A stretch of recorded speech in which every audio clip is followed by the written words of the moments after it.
Hey everybody, this is Paul Dolsky, and I am the host of Everything Horror. I just wanted to do a quick introduction here about what the podcast is going to be about, along with my lovely girlfriend, who is also going to participate in helping me with the podcast as well, which she will introduce herself to let you guys know what also you're going to expect. Hi, everybody. I'm Tessa Baker. We're going to be talking about various different elements of horror and the reasons why we like them, and our everything down to our favorite movies, to our favorite games, and Figurines. Even if we have like a favorite horror character that turned into like a toy or like the pop figures or whatever, why we love to collect them kind of thing. So yeah, that's pretty much a little bit of a taste of what we're going to be talking about. So let's get down to it. So how did we get into horror? I don't know if you would like to start off, Tessa, or if you would like me to. It's up to you. I was introduced to the horror genre at a very young age. Movies like Nightmare on Elm Street, Child's Play were introduced into my childhood, and where most kids would be afraid of that sort of thing, I actually enjoyed it. Was kind of intrigued by the whole thing. So I guess my way of being introduced into horror was at a young age, and it just carried on from there on. Alright, well, mine would have to be, well, first we're to say that there is an age difference between me and her, and she is actually older than me by 2 years, so she might know something a little bit more than me, because that 2 year difference could be because she saw something more than me or whatever. But anyway, so I got first introduced to horror by none other than the classic, and I want to say this, that it is one of my favorites, but one of the scenes that really gets me going, which somebody can correct me too if you are listening to this, but it's got to be Bram Stoker's Dracula. The scene where I want to say the girl is on the table and there's also a werewolf with the vampire thing going on. But as time goes on, I actually really got into Tale from the Crypt, which was a TV series, one of my favorites alongside Tales from the Dark Side. Oh, also favorites of mine. They're both really good series. Yeah, I mean, it was different kind of thing. Like, we didn't really see that type of stuff on TV besides just like what they could do and what they can't do because it is television. Mm-hmm.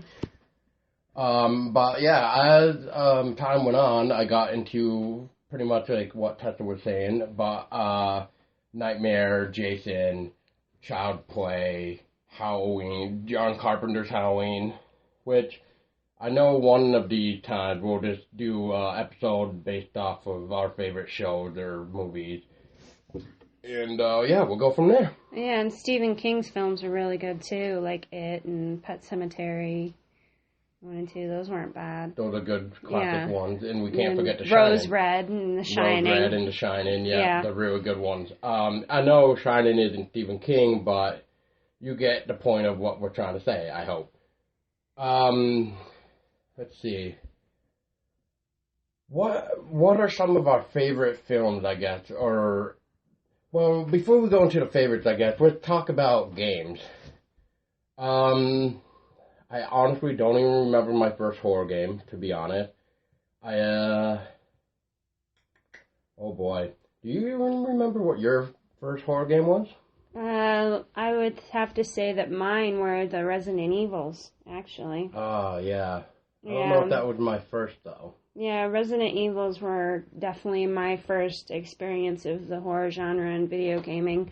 One in particular I found myself playing over and over again was Resident Evil Code Veronica X. And that's where Claire Redfield gets taken to this, what was it? I think it was a Russian like encampment base, like where they experiment on people and. We're talking Code Veronica? Oh, man. Yeah. To be Yeah, honest, that's where I first saw the Tyrant. What's really interesting that you bring up Code Veronica X is Code Veronica X actually bored the hell out of me. I finished it, but it was, I don't know, it just didn't really catch my attention. But one of my favorite Resident Evils at the time was Resident Evil 2 with Leon. And I'm trying to remember who else. I remember it was a 2-disc game, because one was Leon and one was, I want to say Jill. Yeah, I believe it was Jill. I believe it was Jill. So it was actually really cool that you could choose between Leon or Jill. But I always went with Leon, because to me, Leon was the smart-ass guy who just pretty much just had an answer and a really pissed-off comeback for something. He pretty much went by his own rules, really. He went by his own rules, but he also just had that, like, snarky attitude, like... He was cocky. With Chris. Yeah, he was cocky. He was the cocky guy. And that's what I liked about him. He's been one of my favorite Resident Evil.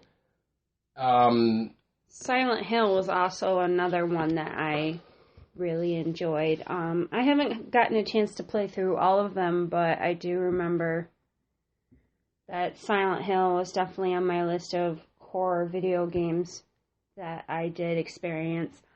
I actually remember when I first got introduced to Silent Hill. It was actually Silent Hill 2, and it was GameStop, back when you used to be able to play the games before you bought them. And I remember playing like a good hour on Silent Hill 2 before I said, yeah, I'm going to purchase this. But sorry about that. That was my phone. Anyway, I never actually got to play the original one until PS3.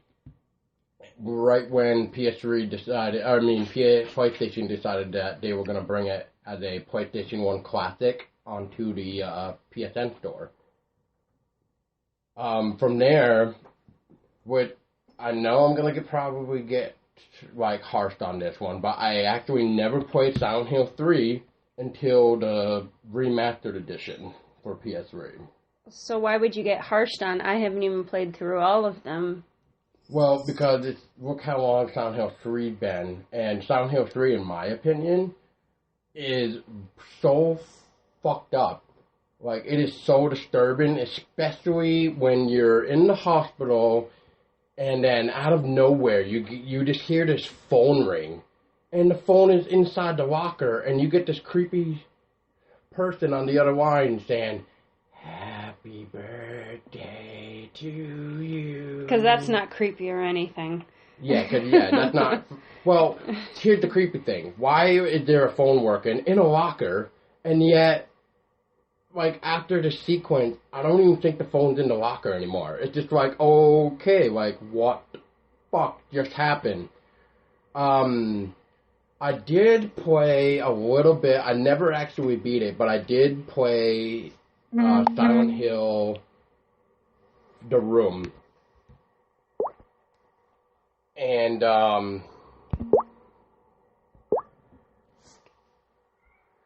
that was a weird game, especially when you get locked in your own fucking apartment, and then there's a goddamn hole in the wall in the bathroom. Mm-hmm. The enemies in that kind of pissed me off, because they never died. They just got, I'm going to say, knocked out, and then they would just rise back from the dead and come back at you. So I kind of just said, fuck that. I actually had another buddy, which hopefully I can bring on the podcast sometime in the future. But anyway, me and him, we actually got to the point where if we had a Silent Hill game, we would not play it until me and him were together. Because we wanted to take turns and experience it ourselves, because we liked the whole puzzle idea. And like, if one of us couldn't figure out a certain part, then we would hand off the controller to whoever, and they would try to go for it, and that's about it. Shattered Memories came out, which that was for Wii and PlayStation 2. Unfortunately, I never got a chance to play it. do have a Wii and PlayStation 2 at the time, but I could never find it. But I did do some research on it, and it sounded really interesting. I don't know if you've ever heard of that, Silent Hill Shattered Memories. I've heard of it, yes. I haven't gotten a chance to play it, but I have heard of it. And I saw the cover artwork for it. Yeah, with the girl on the swing set, Frozen. Yeah. Yeah. How about you, though? Like, what type of Silent Hill games did you play? I maybe got to play the first two, and then after that, I haven't really gotten a chance to finish playing the rest. But, Did you ever beat number 2 for Silent Hill? I can't even remember if I did or not, to be honest. But changing up gears a little bit, there are some horror games where I have been known to jump due to the jump scares. One of those in which my amazing boyfriend introduced me to was Until Dawn. I watched him play a little bit of that myself, and then I played it, and I didn't know what to think of it because you didn't know what was going on at what the time. was going on at the time and what you were being chased by, and and then come to find out there's multiple elements going on, one in which the actual real danger is a Wendigo. I would be careful for people who haven't played it. I mean, because it is only exclusive to PlayStation, but yeah, just be careful of how you say things, I guess. You don't want to give too much away. But, anyway, Wendigos, yes. Do you know what Wendigos are?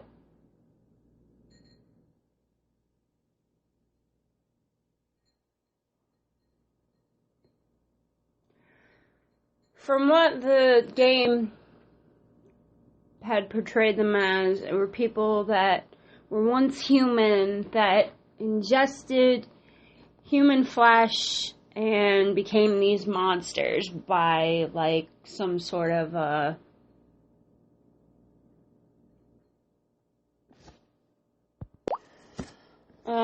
Wendigos are, actually portrayed in Native American mythology as the monsters, I guess, of their culture, more or less. And Wendigos, were said to be once human people who were turned by eating other human beings. Yeah.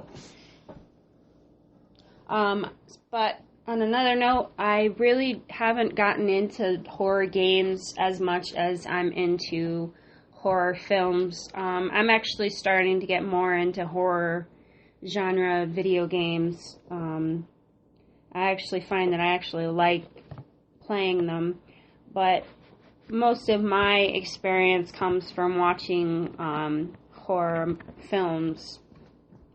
And like Paul said, Bram Stoker's Dracula was a really good one. He had talked about the part where Dracula subdued Lucy and lured her into the garden and was, feeding on her while he had her stretched out on a stone bench. And Mina discovered them. And one of the things that stuck out in my mind about that part was when Dracula saw that Mina had seen what was going on, he goes, "No, you do not see me."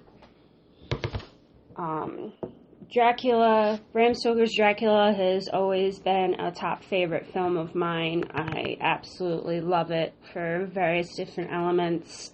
The darkness, the beauty of it, the love story that's entangled in it, the fact that a love like Dracula's and his betrothed, which is reborn as Mina, is able to withstand time, and I thought it was beautiful. It's one of the reasons why I love it so much. The Shining was also a very good film. We actually watched that the other night we were feeling a little nostalgic. We were going through and finding ourselves quoting various parts of the movies, like the infamous Red Rum. Red Rum. Red Rum. Red Rum. And then the whole, Here's Johnny. not just that, but what he fucking wrote on, like, I don't know, what would it say, like 300 pages? Oh, all work and no play makes Jack a dull boy. Yes. Yeah. And he essentially wrote this into like a whole like format that so it looked Of a like book. a book, but it was the same phrasing thing over and over. But yes, all the pages pretty much got formatted as a book. So since you said you are into more movies and games, then what would you classify as one of your favorite besides like Bram Stoker Dracula? What about anything else, like John Carpenter's The Thing, or like what? I do like John Carpenter's work. I liked his work with The Thing. I thought that was pretty brilliant. Having this alien creature frozen on Earth and have these humans find it and presume it an artifact, and the thing melts out of the ice, comes to life, and it takes over, copies the human host, and except for various things like it can't copy like fillings or piercings or anything like that. Anything that isn't organic. Now, the other night, or about a week or so ago, I remember mentioning the remake, which, if I remember right, you said you'd never seen it before. Yeah, which we watched it. Yeah. And in comparison between the remake and the original, I would still go with the original. I like the original far better. But the remake did do some clever, purpose. Yeah. It did do its purpose as a remake, remake. I mean, they didn't kill it, like, I'm not even going to go into it full detail, but fucking a good example would be like John Carpenter's Halloween to Rob Zombie's Halloween. Oh boy. Let's not get Paul started on that. Oh God. Rob Zombie's rendition of Halloween to John Carpenter's Halloween. Oh boy. But yeah, so I mean, what about you? What do you think we should mention? What we haven't talked about yet? We were talking about John Carpenter films. I actually like John Carpenter's vampire movies, like John Carpenter's Vampires and John Carpenter's Los Muertos. I thought they were really good. The fact that they used John Bon Jovi in the second one, I thought was kind of interesting. What's the second one called again? That was the last one. Los Muertos. Los Muertos, yeah. Yeah, and that's the one where they used John Bon Jovi, and I thought that was pretty neat. Like there's certain elements that I like about certain horror films that kind of draws me in. Does it have a good plot? You know, are they using good, actors? Does it have like elements like Dracula, for instance, like where I had spoken about, the darkness and the beauty of it and the love story and all that jazz. All that jazz. And I look for a lot of different things that I, like Nightmare on Elm Street. I've seen every single film, even the remade ones. The remade ones, I don't particularly care for the remake of Nightmare on Elm Street, the first one. You're talking New Nightmare, Wes Craven's New Nightmare. You don't care for that one? I don't care for that one, but I'm also talking about the remake of Nightmare on Elm Street, where they used a different actor, the actor that they used in Watchmen as Rorschach. I much prefer the classic Robert Englund. I think he's the perfect Freddy. Nobody else can beat his acting. He is Freddy Krueger. Which, I'm going to stop you for right there, but before I even forget, for people listening to this who haven't heard, but Robert Englund actually, when he went and saw New Nightmare in theaters, he actually got up and left. But now that it's 2017, one thing I just want to say before you can continue on is Robert Englund is actually coming back for one more film being as Freddy Krueger. I don't know if you guys heard about that or not, but yeah, I just thought I'd throw it out there that Robert Englund is coming back for one more film as Freddy Krueger. But you can go on now. And then some other favorites of mine besides Nightmare on Elm Street and the Child's Play ones. I did like the Halloween ones. I didn't particularly care about the Rob Zombie versions that he did, but I've seen a lot of Rob Zombie films too. I've seen House of a Thousand Corpses. I thought that was pretty interesting with the whole Dr. Satan thing. And I still have yet to watch Lords of Salem. I'm willing to give it a go, despite what has happened to Halloween. Some people may disagree with us on this, but I prefer the John Carpenter versions of Halloween. I would choose that over Rob Zombie because to me, you do not want to understand Michael Myers and don't know what's inside his head, and that's what makes it scary because it's just like you don't know anything about this guy, and he's like that big ass motherfucker that goes around and with a knife and just stab you. And you just pretty much want to, look at Michael Myers and wonder what he's thinking about. You don't want to actually know what's going on inside a killer's head. No. That takes away, the element of surprise, in my opinion. Yes. I'm trying to think. So you mentioned Child Play. Have you seen all the Chuckies, and which one, I guess, would you say is your favorite? Yes, I've seen them all. I did hear about the fact that there's going to be another one, The Cult of Chucky, which I'm super excited about. Which is actually being filmed right now as we speak. And the lovely Miss Jennifer Tilly is involved in this one as well. Yep, and we do have a title for the new one, and it's called Cult of Chucky. I believe they said they wanted to shoot for a fall release of this year, I think it was saying. I think that's what it was saying. I think that was their... Speaking of fall releases, okay, so, get ready. Friday the 13th. Alright, so last movie of Friday the 13th we got was 2009 with the remake, which I thought was amazeballs. Yes, I just said that, amazeballs. I just like the atmosphere of it. The one thing that I even noticed is that they made Jason a little bit faster, which didn't really kill it, but it was just like, holy crap, he's moving faster now. But anyway, to get to what I was saying, why I mentioned Friday the 13th is, for those of you that wondered and possibly already heard, which is a huge, huge letdown, is they finally were going to film a new Friday the 13th, which was Friday the 13th Origin, which you actually were going to see the Jason's parents, of how it all started. What was really interesting is one day they said they were going to start casting Jason's father, and then within 24 hours, they canned it. Paramount canned it. Canned it. The reason is, which I think I told you the reason why they canned it. I believe you told me why. I think it had to do with certain other films, I think. It was because of the opening weekend of Rings.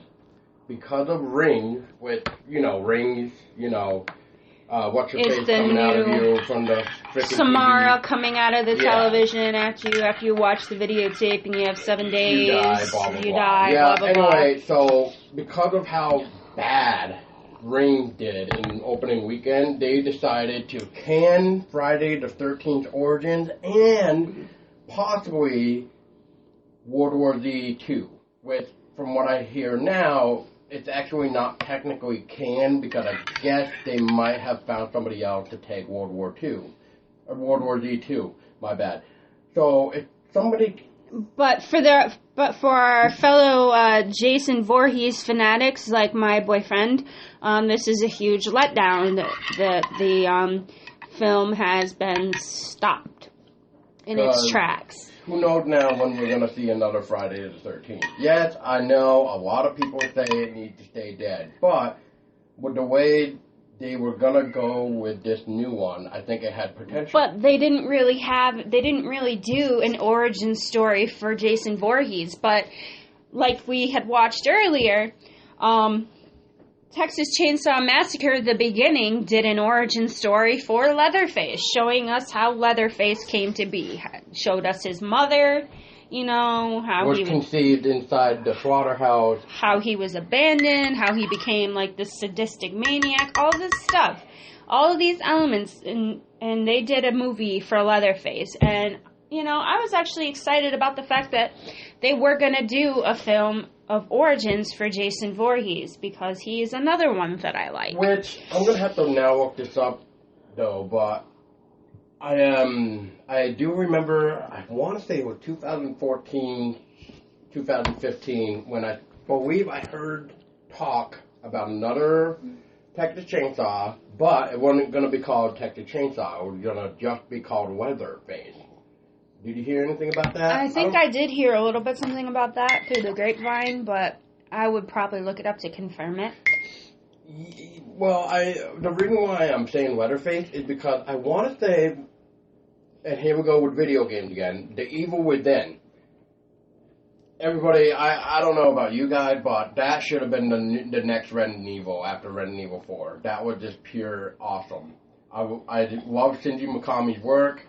I just love how he directs horror games. And I really just wish he would keep going with that genre to help revive the genre, because survival horror is becoming horrible. But anyway, before I get really off track, but anyway, when I was playing The Evil Within, near the end, you're like in a subway station. And down one of the subway tunnels, there's actually a poster, and that, I believe, says Leatherface.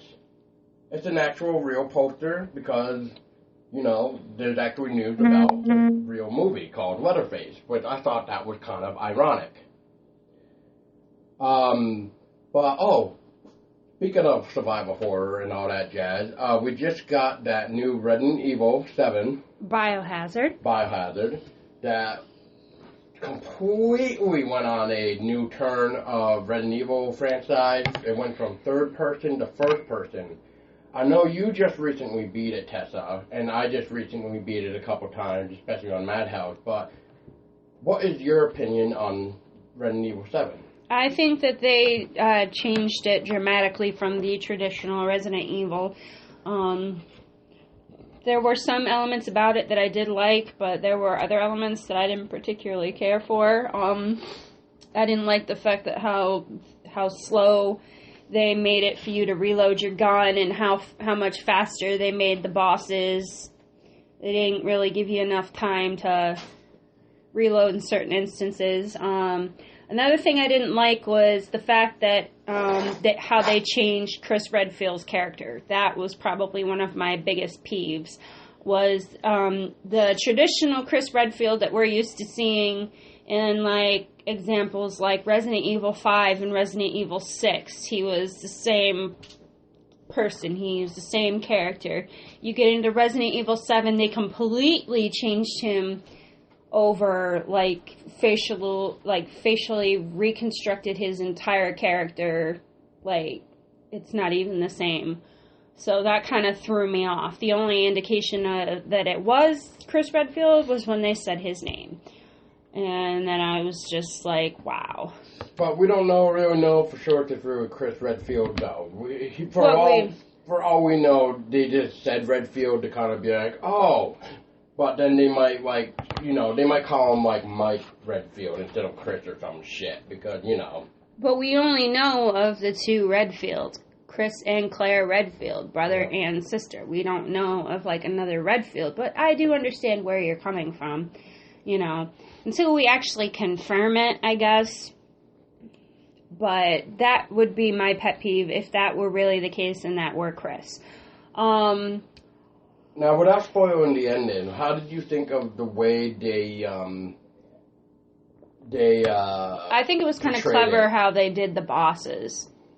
Like, how they showed how they were infected and what it did to them, and, like, how each boss was different. Like, how they were, I guess, morphed. And, each had their own weakness. Now, I know, sorry if you were going to say something else, but I just wanted to point this out, because you, me, and another friend of ours even said this one line, and I quote, "Are we playing Fear?" Yeah, I did kind of get that feel from it when we were playing the games individually, like where you would sit and play and I would watch, or one of our buddies, we would do like a share play experience and we would watch our buddy play. But you did kind of get this, like, Fear vibe, like with another great game until Fear 3 came out. Yeah, it was a great game. But, the little girl in Resident Evil 7 Biohazard, she gives off this fear, Alma vibe from Fear, like, big time. How she does her, her manifestations. Her manifestations of how she shows up and how she disappears and fades in and fades out. It definitely gives off a Fear vibe. Okay, so another game that I want to mention too, which I find to be another classic, is the very first Dead Space. I loved that game. That was really nerve-wracking in my opinion, just because of the way they did it, especially on hard, because I played it first on hard, and holy crap. That plasma cutter helped me a lot. I loved it. Plasma cutter was a very handy tool. And Isaac was a tough individual to... Very resilient. To go through all that crap that he did.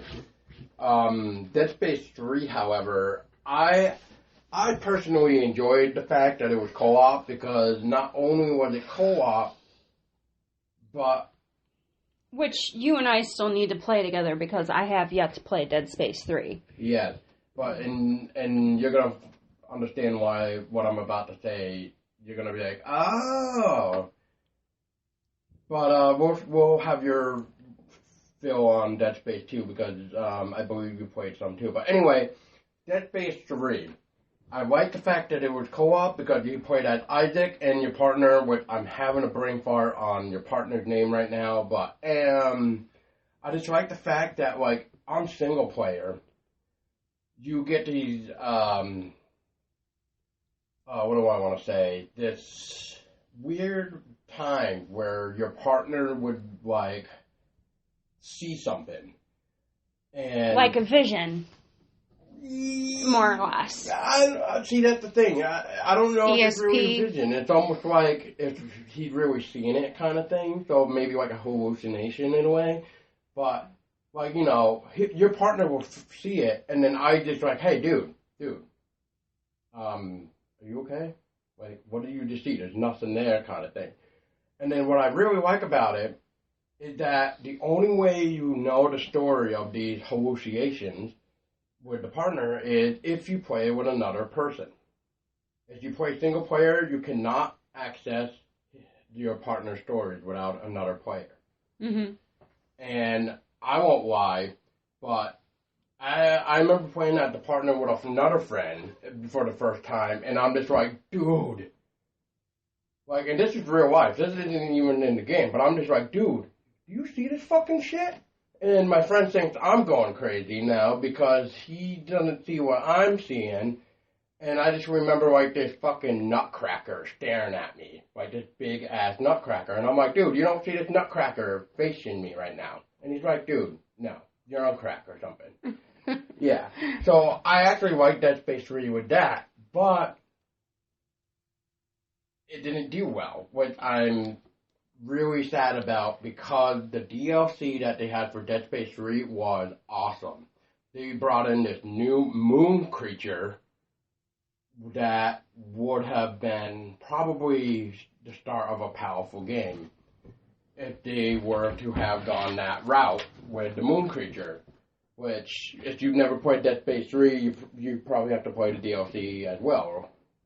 But I had fun with my Dead Spaces. I've played every single one of them, including the weird one there, Extraction or something like that. And then there's another minigame one. But how about your take on Dead Space?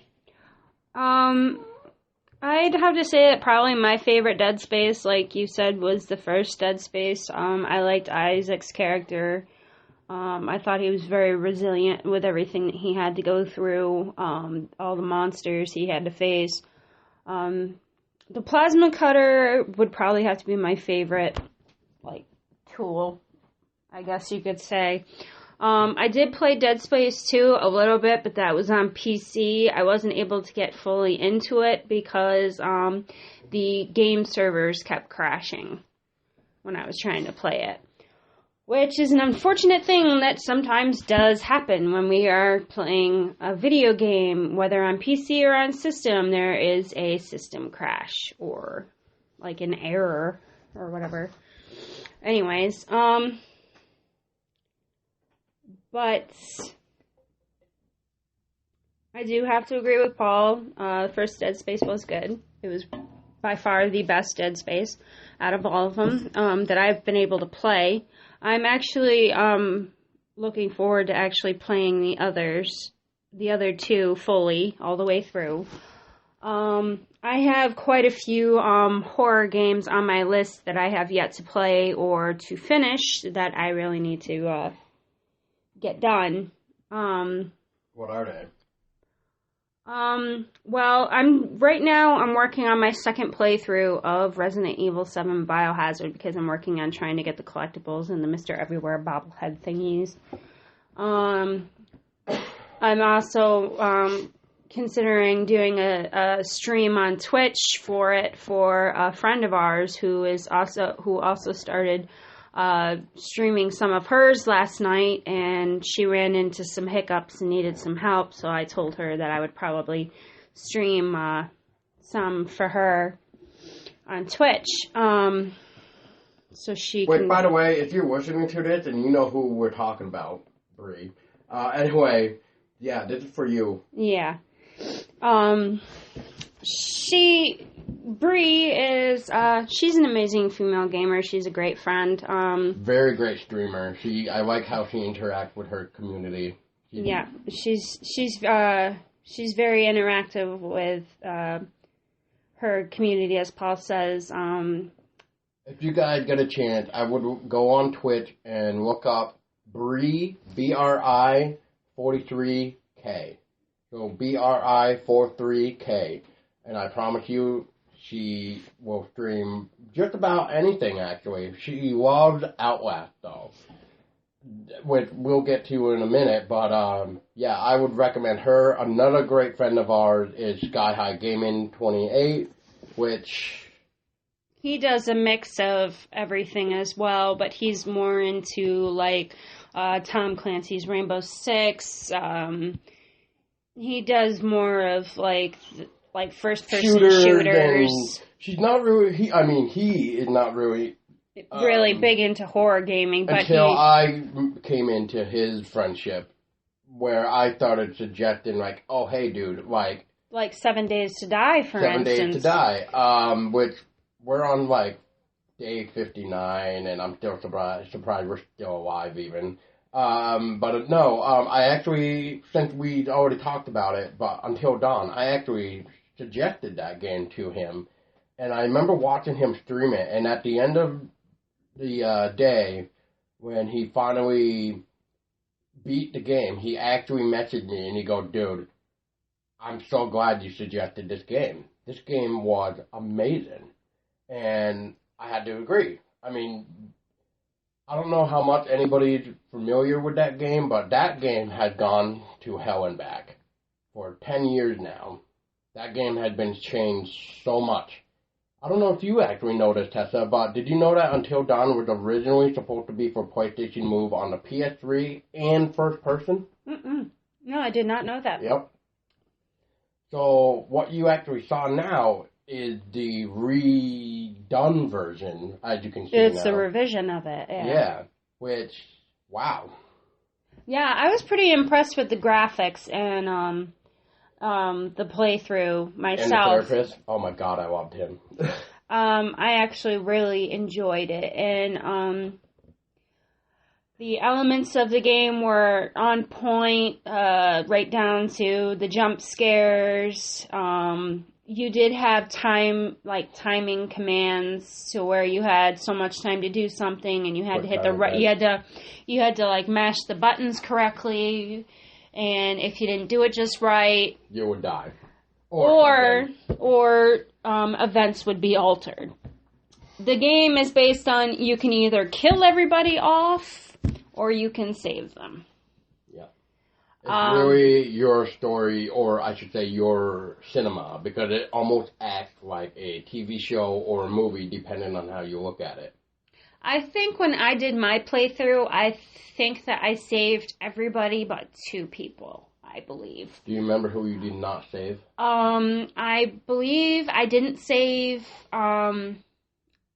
I think it was the blonde. Is that Ashley? That would be Ashley. I didn't save Ashley, and I didn't save Emily. I actually shot Emily in the head, not only because I thought that she might have been able to be infected by the Wendigo, which I learned you cannot be infected. Right? Yeah, she was a bitch. She had it coming. Yeah. So I shot her in the head. So that was my fault. Oops. Oops.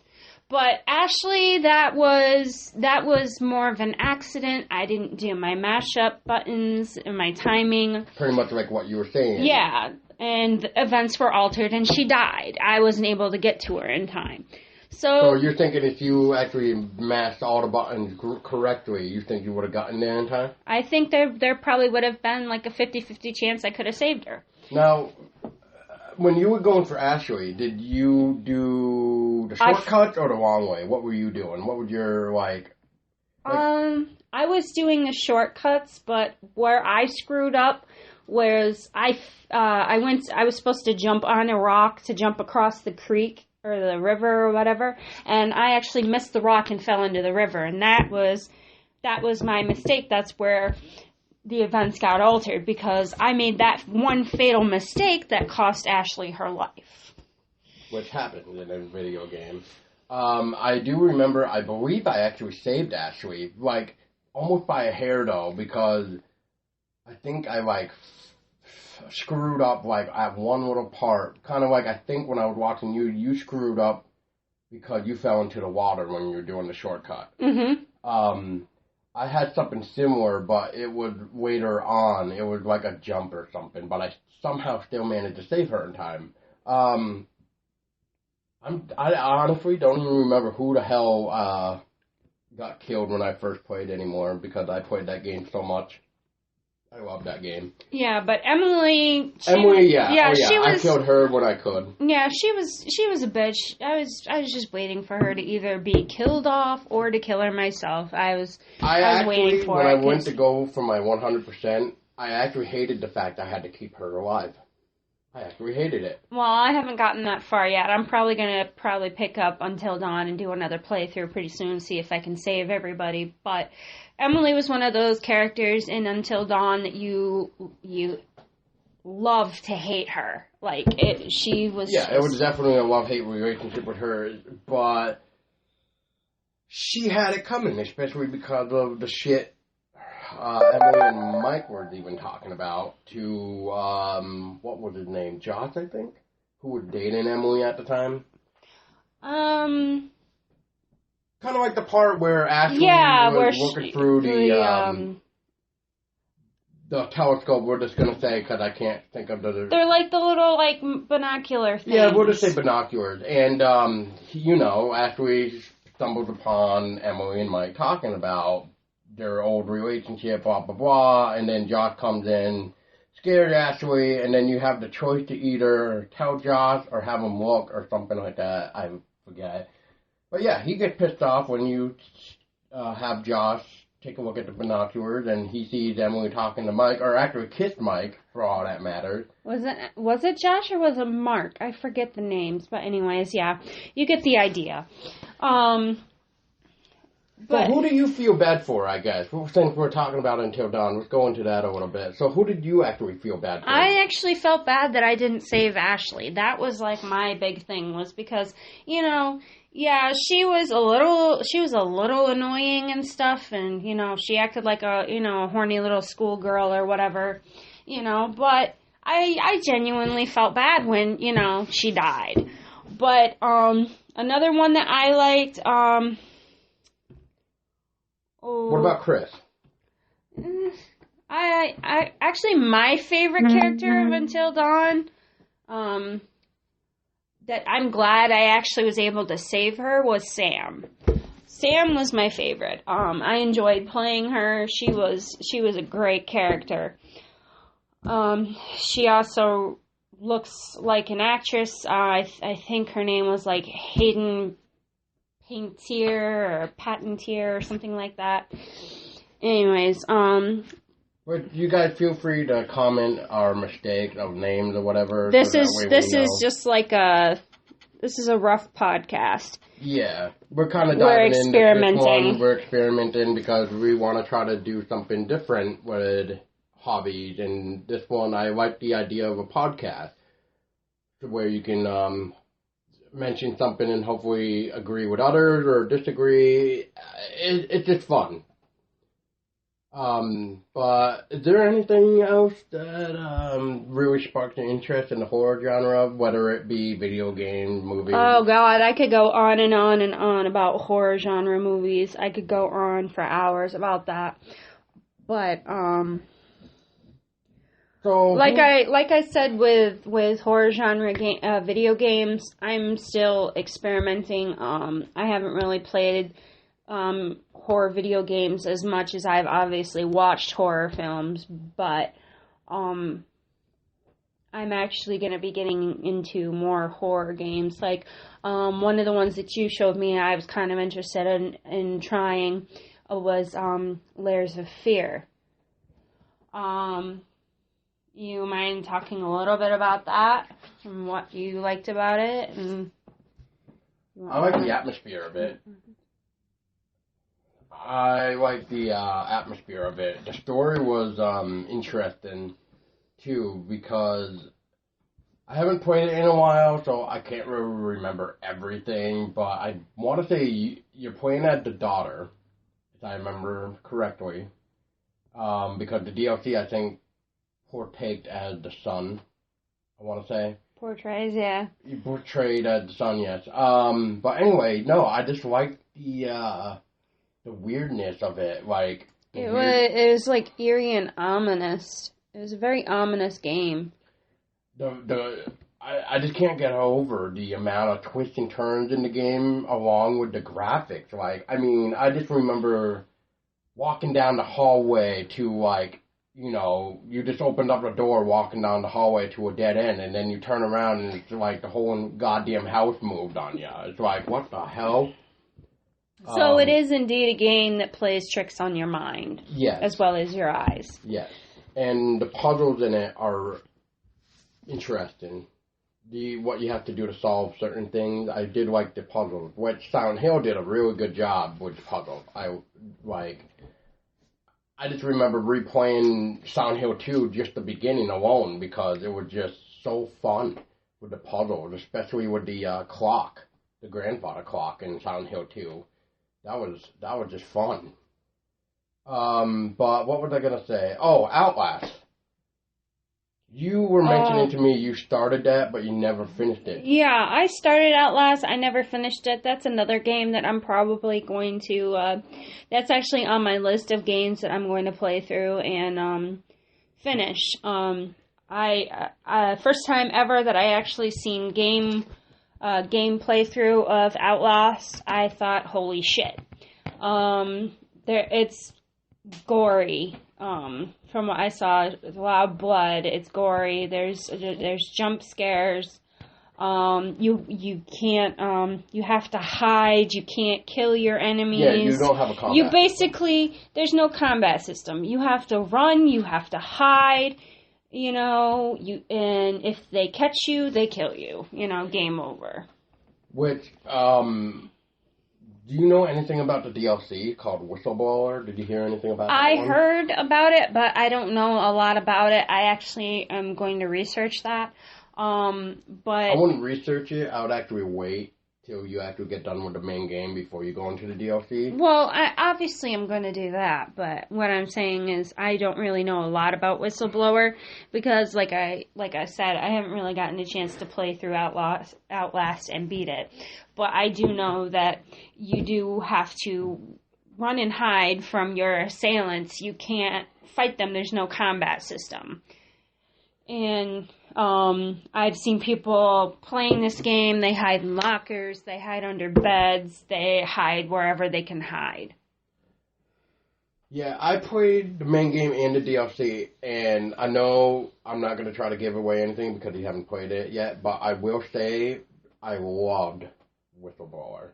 Like, I actually thought it was much more gorier than the main game itself. Huh. Yeah, if you can believe that. That's very interesting. One other thing that doesn't really spoil anything, but I will say is, hopefully you don't have children with Eddie. And that's what I'm going to leave it as for you. Yeah. In the game, ooh, scary. Speaking of Outlast, you and me actually sat down and played the demo for Outlast 2. Oh, yes, we did. Holy crap. We actually made a YouTube video for that, where Paul had made a video for it, and I guest hosted, or whatever I guess you want to put it. Pretty much what she's doing right now. She helped me talk about the game while I played it. And commented on it and such. We actually both played through the demo of Outlast 2, and I thought that was pretty interesting. It looks very promising. And once again, they went to your private parts. I don't know what it is about the private parts, but once again, goddamn private parts get mammered. They get mammered or chopped up into tiny pieces. Chopped up because like shovel to the crotch. It's just no fun. It's no bueno. Think it was a shovel. It was like a freaking mallet, like a spiked mallet or something like that. Maybe like a scythe. I don't even remember anymore. I don't know. It was something big and awful and nasty. And that's just the perfect way to end a demo. Yeah. Although there was one particular monster that I saw in the demo that I really just kept my eyes on, and I was very cautious around, and it was the tongue monster. It was the tongue monster with the multiple arms, I want to say. She had multiple extremities, whatever. Yeah. Yeah, like yeah. The tongue monster, yeah, she looks real nasty and not somebody you want to play with. I know I don't want to play with her. I was very cautious in the demo when I was going around her and stuff. Wait, if you guys get a chance, and I don't know if it's still even available to download, but if you guys do get a chance, I would recommend playing the demo for Outlast 2. Worth it. Resident Evil 7 demo, I believe you can still get, because I don't think that those ever really go away. Oh, speaking of the Resident Evil 7 demo, what I liked about the demo for Resident Evil 7 was how they took like this little mini game where in order for you to obtain the dirty coin that you end up carrying over into the main game is you have to find all of these murder mysteries. All these murder mysteries that are children, I believe. Children or their people or something like that. But there's various different murder mysteries scattered throughout the entire Baker family house. And you have to find them. It's kind of like a little riddle game per se. Like, I thought it was pretty clever and I liked it. And kind of like how you had to take the hatchet and you had to hit the picture with the, I want to say woman with the cover over her head. Like a sheet over her head. Yeah, you had to do that. And you'd hear like this creepy ass like giggle like of a child, which I thought I thought that little, like, mini game thing for the demo, I thought that was pretty neat. Like, oh. Speaking of the demo too, which I know when you played the demo too and the game, the fucking ghost in the first video. Oh yes, the ghost girl that you would see on the 10 different areas. 10 different areas on the videotape where you could see this ghost girl. And if you guys can hear the cat, that's our cat Merlin. He wants to say a few words, I think. What do you want to say, Merlin? No? You don't want to chat now? Okay. Yeah. But yeah, you were saying, babe. Yeah, but that was, like, you had to, like, watch for her on the videotape. I know we played through it a couple of times where we were actually really, really looking for her and see where she would pop up, because there were 10 different locations where she could pop up. And there were times where she just didn't show up at all, and we were just kind of like, okay, did we do something wrong? You know, do we need to go back and play it again? You know, blah, blah, blah, blah, blah. So we searched that up about this ghost girl on the tape, which... She's actually one of the victims in the murder mystery. She's one of the victims, but if you don't see her in the tape, you need to keep playing until you see her, because that triggered one of the murders, which, like she was saying before, which involved murders of children, which I believe she was a child. Because there's a door up in the attic that you have to solve all the murder mysteries to unlock it to obtain the dirty coin. Yeah. But since we're getting on almost time to end the podcast here on our hour podcast, is there anything else we should really go dive into real quick? Oh, I don't know why I haven't mentioned it yet, but Aliens! That's right. I freaking love the Alien series. 1979 and Aliens are probably... well, just go with this. 1979 Alien is a goddamn masterpiece. The lighting, the way Ridley Scott did the atmosphere, the visions, and everything is just freaking amazing. And then not only that, but you got the practical effects of a guy actually wearing an alien suit going around chomping on people's faces. Yeah, pretty much taking the little mouth of the alien and essentially, pardon my French, skull fucking. Go fucking, yeah. What was I gonna say to you? I'm surprised you haven't mentioned the Friday the 13th video game. Well, I was gonna save that for another time, but yeah. We can cover it. We can cover that another time. For those of you that may have not heard or have heard, yes, there was a Kickstarter that asked for $700,000 to make a video game of Friday the 13th, which I will get to another time because that almost falls through with the whole Friday the 13th origin movie that we talked about earlier being canned. So, but like I said, this is our first podcast. We just wanted to experiment and get a feel for it. And pretty much do a quick introduction. We just hope we can do more in the other episode. But till then, I'm Paul. And I'm Tessa. And this is Everything Horror.